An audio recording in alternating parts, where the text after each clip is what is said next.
ஒரு காட்டுல ஒரு காக்கா குடும்பம் ரொம்ப சந்தோஷமா வளர்த்துருந்தாங்களாமா.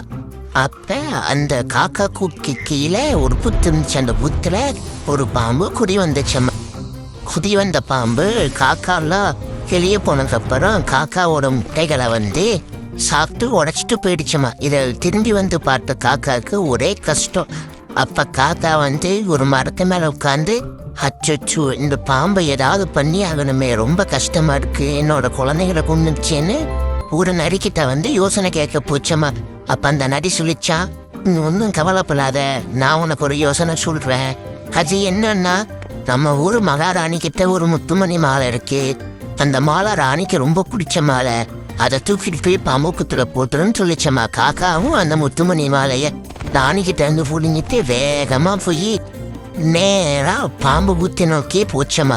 பாம்பு புத்துக்கிட்ட போனது அந்த முத்துமணி மாலைய பாம்பு புத்துக்குள்ள போட்டுருச்சம்மா. இதை பார்த்துட்டு இருந்த பாம்பு திடீர்னு வெளியே வந்துச்சம்மா.